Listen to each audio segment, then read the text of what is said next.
Assalamualaikum warahmatullahi wabarakatuh.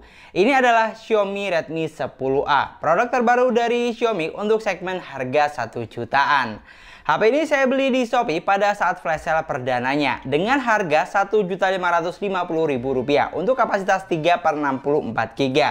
Ada juga yang kapasitas 3/32 GB dijual dengan harga 1,5 juta. Dan di video kali ini kita akan bahas lengkap HP ini. Kira-kira hal apa saja yang perlu kamu perhatikan sebelum membelinya? Dari segi desain, tampilan dari Redmi 10A sama persis dengan Xiaomi Redmi 10C kakak tingkatnya. Mulai dari bentuk yang unibody, finishing cover doff dan bertekstur hingga tata letaknya. Di sini yang bikin beda hanya dimensi bodinya saja. Oh iya, untuk harga 1,5 juta, Redmi 10A sudah dilengkapi dengan sensor sidik jari atau fingerprint. Yang dimana ini jadi nilai plus dari HP ini. Karena untuk segmen harga segini tidak banyak merek lain yang dilengkapi dengan sensor sidik jari. Lalu untuk slot SIM tray-nya, HP ini dibekali dengan 3 slot sekaligus, SIM 1, SIM 2 plus micro SD. Geser ke bagian bawah, di sini ada lubang grill speaker dengan output masih mono speaker saja, lubang mikrofon dan port charger yang masih micro USB. Tapi ini sih wajar, mengingat segmen harganya hanya 1 jutaan. Lalu untuk tampak depan atau layar, Redmi 10A masih menggunakan konsep layar jadul water drop screen. Dengan ukuran layar sebesar 6,53 inch, resolusi SD+, 720x1600 pixel.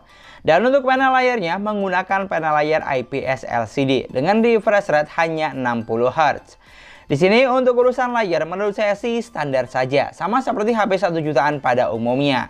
Malah kalau di cross check ulang, layarnya ini sama persis dengan Xiaomi Redmi 9A pendahulunya.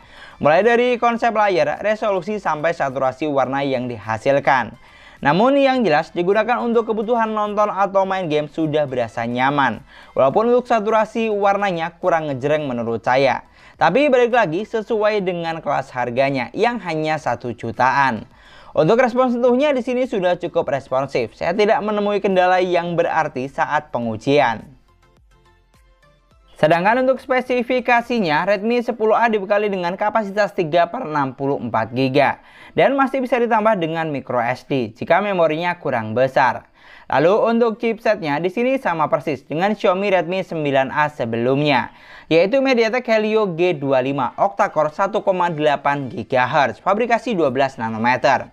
Dengan GPU support masih menggunakan PowerVR G8320. Dari chipset yang digunakan bisa dipastikan HP ini kurang cocok untuk penggunaan yang terlalu berat. Karena terbukti skor yang dihasilkan tidak terlalu tinggi. Untuk skor Geekbench di sini hanya menghasilkan angka 131 untuk single core-nya dan 485 untuk angka multi core-nya. Sedangkan untuk Antutu Benchmark hanya menghasilkan skor di angka 96 ribuan. Dengan skor CPU di angka 35 ribuan dan skor GPU di angka 12 ribuan. Tidak terlalu besar memang, tapi ya beginilah adanya. Lalu untuk urusan persensoran, sayangnya di sini kurang lengkap karena banyak sensor penting yang tidak ada, seperti magnet dan gyroscope. Alhasil, HP ini tidak bisa digunakan sebagai kompas atau hanya sekedar untuk mencari arah kiblat karena tidak adanya sensor magnet. Sama satu lagi, untuk main game yang butuh sensor gyroscope juga bakal kurang memuaskan. Sedangkan untuk urusan performa saya sudah singgung kalau HP ini bakal kurang cocok untuk kamu yang hobi main game berat. Karena memang spesifikasi yang ditawarkan tidak mengarah ke sana. Jadi cocoknya untuk penggunaan yang kasual dan santai saja. Komunikasi, scrolling sosmed, nonton atau main game santai. Di sini saya coba buat main Mobile Legends, Redmi 10A bisa menghasilkan setting grafik hingga high dan frame rate juga high. Untuk gameplaynya di sini sih standar saja menurut saya. Namun yang jelas HP ini sudah mampu menjalankan game dengan baik. Walaupun frame drop atau delay tentu masih ada, jadi harap maklum.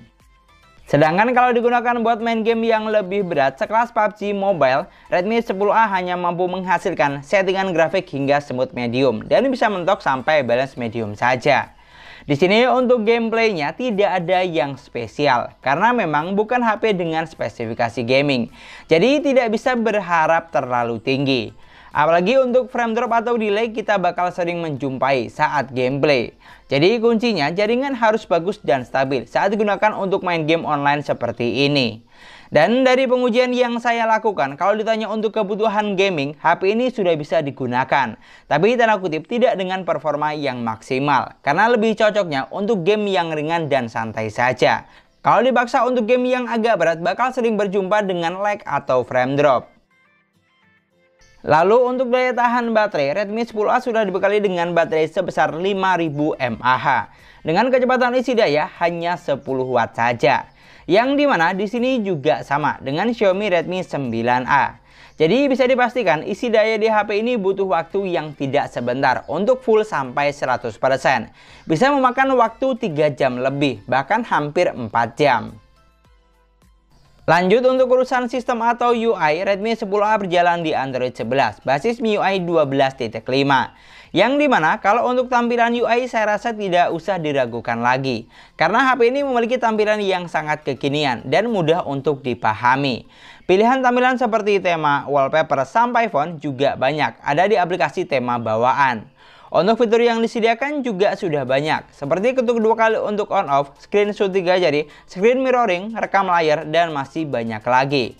Tapi untuk game turbo atau mode game di sini belum ada. Sama satu lagi, untuk fitur split screen juga belum ada. Geser ke sektor kamera, Redmi 10A dibekali dengan dua lensa kamera belakang, yaitu 13 MP kamera utama plus 2 MP kamera bokeh. Dan untuk kamera selfie-nya sebesar 5 MP. Yang ternyata untuk megapiksel kamera yang digunakan juga masih sama dengan Xiaomi Redmi 9A.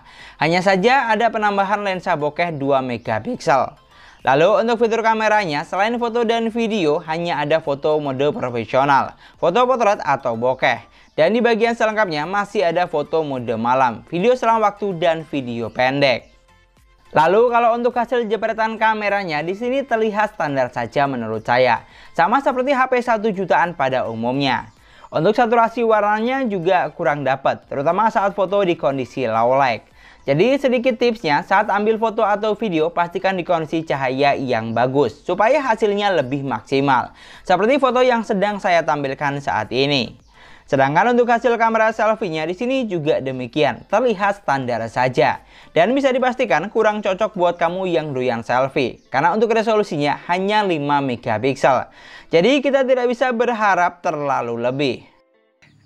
Ini adalah contoh perekaman kamera belakang menggunakan Xiaomi Redmi 10A. Oke, ini untuk kondisinya pagi hari sekitar jam 8 kurang, tapi ini masih banyak embun. Oke. Dan di sini untuk perekaman videonya HP ini bisa sampai ukuran 1080 di 30 frame per second. Silahkan kamu nilai untuk saturasi warnanya dan kualitas suara yang saya hasilkan. Dan ini adalah contoh untuk perekaman kamera depannya menggunakan Xiaomi Redmi 10A yang memiliki resolusi sebesar 5 MP. Ini sama ya, di outdoor dengan kondisi cahaya yang cukup baik. Silahkan kamu nilai untuk saturasi warnanya, warna kulit, keadaan sekitar, dan kualitas suara yang saya hasilkan. Dan itulah tadi beberapa poin yang harus kamu perhatikan sebelum beli Xiaomi Redmi 10A. Yang ternyata di sini tidak banyak perbedaan dengan Xiaomi Redmi 9A pendahulunya. Dari segi desain hanya ada penambahan sensor sidik jari. Dari segi spesifikasi hampir tidak ada yang berubah, hanya versi UI-nya saja yang lebih terbaru. Dan dari segi kamera hanya ada penambahan lensa bokeh saja. Untuk besaran megapiksel sampai fitur yang ditawarkan tidak ada yang di-upgrade. Dan kalau ditanya worth it atau tidak, HP ini sudah worth it menurut saya. Tapi harus disesuaikan terlebih dahulu dengan kebutuhan kamu buat apa. Karena yang jelas HP ini tidak cocok untuk penggunaan yang terlalu berat. Dan lebih cocok untuk penggunaan yang ringan dan santai saja. Atau bisa dibilang tidak cocok untuk penggunaan yang neko-neko. Dan mungkin sekian dulu pembahasan kita kali ini. Terima kasih banyak buat yang sudah nonton videonya sampai akhir. Semoga videonya gampang dan mudah dipahami. Dan yang paling penting semoga videonya bermanfaat. Jangan lupa like dan komen videonya. Jangan lupa juga subscribe channel sesuai harga. Kita ketemu lagi di video selanjutnya. Assalamualaikum warahmatullahi wabarakatuh.